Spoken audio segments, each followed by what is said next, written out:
Un periódico estaba buscando redactor y se presenta un joven con cara de pícaro. El responsable de recursos humanos se coloca frente a una larga lista de aspirantes, les hace las preguntas de rigor y les encomienda escribir un artículo. Van ingresando a un salón contiguo en el que todos se sientan a escribir en sus modernas computadoras, las que había a disposición de ellos y las que llevó cada uno, que se sentía cómodo con su tecnología particular. Cuando le toca el turno al pícaro, el joven es entrevistado y el entrevistador le dice, vaya y escribe un artículo sobre Dios. A lo que el joven le responde, ¿a favor o en contra? El entrevistador lo mira y sin titubear le dice, queda contratado. Eso es la prensa y esos son los periodistas que construyen día a día las noticias que consumimos, ¿sí? Les da lo mismo escribir a favor o escribir en contra, depende del medio, depende de quién les pague, depende de los sponsors, ¿no? Con buenas y con malas intenciones, pero siempre con intenciones, intentando forzar tu voluntad. Este producto es bueno, aquel producto no, ¿sí? Bienvenidos a la segunda clase del segundo encuentro de segundo año de Biblio del Instituto 182. Bueno, para este bloque dejamos un poco de hablar de los soportes del celular, que los debo haber agotado, para hablar de los contenidos, ¿no? Si hablamos de contenido, hablamos de lenguaje, en este caso, el que utilizan los medios de comunicación. Cuando hablamos de lenguaje de medios, hablamos de lenguaje, hablamos de redacción, hablamos de contenidos. Y si hablamos de redacción de contenidos, podríamos dividir. Qué hermosa lluvia, la verdad. Disculpen, pero me puede la lluvia. Cuando hablamos de redacción de contenido podemos dividir en dos tipos, ¿no? La redacción periodística y la redacción publicitaria, que de hecho es un material que estuve dando en otra carrera del instituto en su momento. La redacción periodística y la redacción publicitaria, que están muy relacionadas, después los vamos a ver en este segundo encuentro y en el tercer encuentro, si seguramente seguimos con esta modalidad.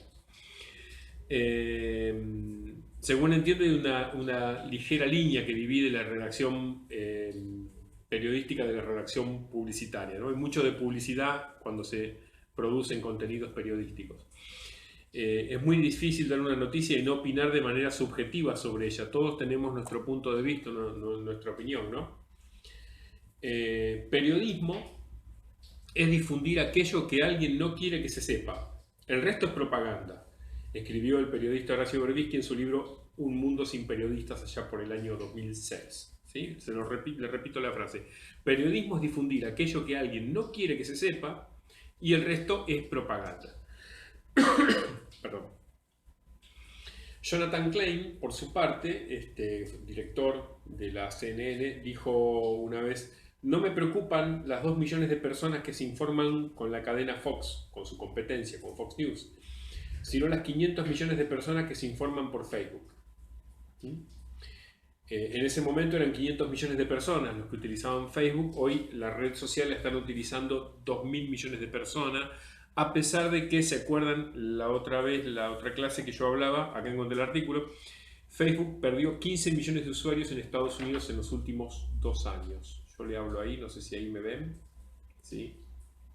Si ahí se ve la noticia.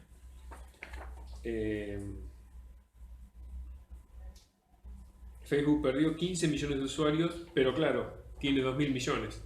Seguramente mucho no le habrá afectado. Que aparte habíamos hablado que eran los que migraron a Instagram, ¿no? La masa joven, una parte de la masa joven. Otros, como ya les quedaba cómodo y tenían los contenidos ahí, bueno, simplemente los vincularon con la cuenta de Instagram, que seguramente también abrieron. Y cuando no se tiene información de la noticia se recurre a la inmediatez, ¿no? Antes la primicia, como sea. La primicia es primicia, ¿sí? Alerta, urgente, repetimos, exclusivo, placas rojas. Nosotros estamos reacostumbrados a eso. Alimentando la nota con datos relacionados o datos subjetivos que logran la atención del usuario, ya sea oyente o televidente, ¿no? El barrio está consternadísimo, ¿sí? No sale de su asombro, pero resulta que cuando vos ves el entrevistado está solo porque todavía es muy temprano en la mañana o es a la noche y el barrio no se enteró de lo que ocurrió. Entonces, bueno, el barrio está consternado, pero no tenés un vecino que te pueda decir cuál consternado está el barrio porque nadie está enterado. ¿No? Me contó una vecina, escuché, vi la patrulla, vi la ambulancia, pero en realidad el barrio no sabemos si estaba consternado. Y en todo caso podemos preguntar qué porcentaje del barrio está consternado y qué porcentaje no, hasta qué cuadra se extendió la noticia, un montón de preguntas que se podrían hacer los periodistas que no vienen al caso y que debilitan por ahí la atención que puede tener el televidente o el radioescucha de la noticia que está recibiendo. ¿Sí? Traje dos casos puntuales, uno que conocí de cerca, el otro no. Uno, bueno, por todos conocidos, ¿no? En realidad, el atentado de las Torres Gemelas, ¿sí? El titular dice, le subo las dos notas, se las subo al campus en PDF también, ¿sí? El atentado terrorista más grande de la historia, publicó La Nación, ¿sí? La Nación publicó el atentado terrorista más grande de la historia. Los ataques de ayer superaron todo lo visto hasta ahora. Miércoles 12 de septiembre de 2001, o sea, al otro día de la caída de las torres, cuando todo era incertidumbre, cuando todo era ruinas y cuando todavía había focos encendidos debajo y no se podía determinar cantidad de muertos y cuantificar los destrozos, ¿no?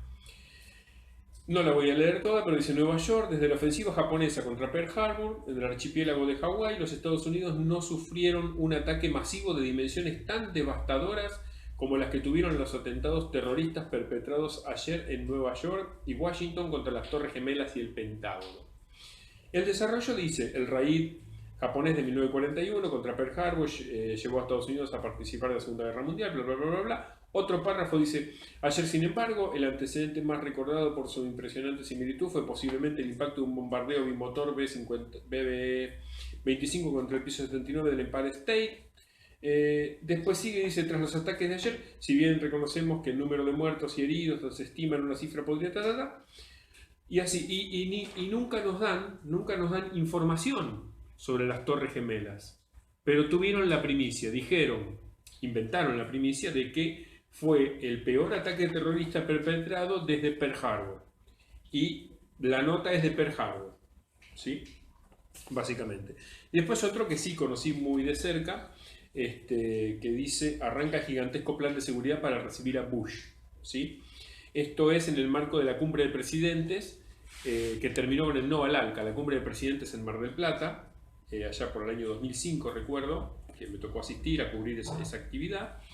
Yo obviamente no era bibliotecario en ese entonces, trabajaba allá en Cancillería, en el ámbito del Mercosur, y bueno, participamos una delegación importante de todos los países de América, era la cumbre de las Américas, y se esperaban para esa cumbre 35 mandatarios. Sin embargo, el titular es, arranca el gigantesco plan de seguridad para recibir a Bush.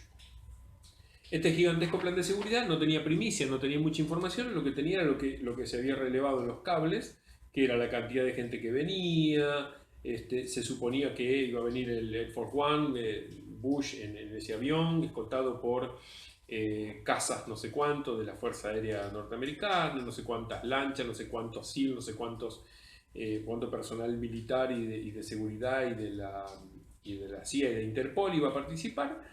Pero en definitiva no hay información sobre lo que estábamos trabajando en ese momento ahí. Así que los contenidos propios de la cumbre hemisférica o la cumbre de las Américas, como le llamaron, que terminó siendo el no al ALCA. ¿Sí?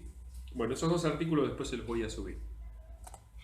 Noticias inventadas o por lo menos irrelevantes en cuanto al contenido específico de lo que iba a ocurrir, ¿no? Pero bueno, tuvieron la primera planas, tuvieron la tapa en ese momento, en esa tirada, y seguramente se vendieron muchos ejemplares.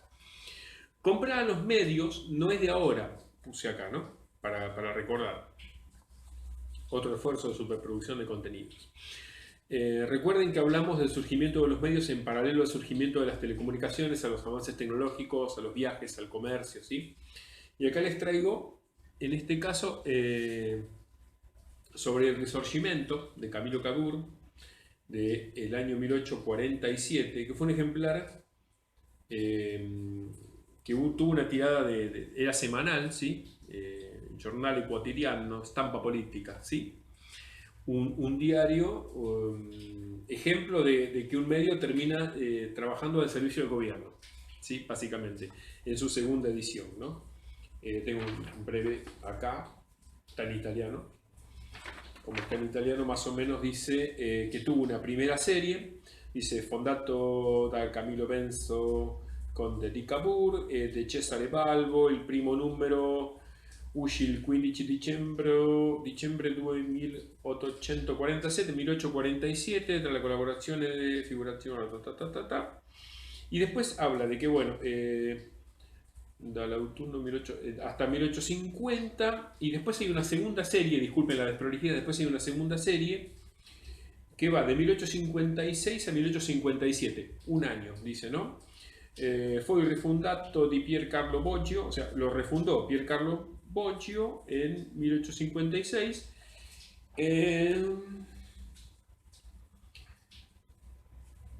Rivendico la propia autonomía respecto a Camillo Cavour, o sea, reivindica la autonomía de lo que fue el periódico del Risorgimento de Camillo Cavour, y dice la línea política del quotidiano fu comunque di appoggio all'azione gobernativa, o sea, el diario Pasado Limpio surge después de unos años, resurge el nombre del Risorgimento justamente, resurge el periódico, pero a favor del gobierno. O sea, después se fusiona con el Independiente, paradójicamente se fusiona, trabajan un año, apoyan a la gestión de gobierno de 1857 y se fusiona con el Independiente.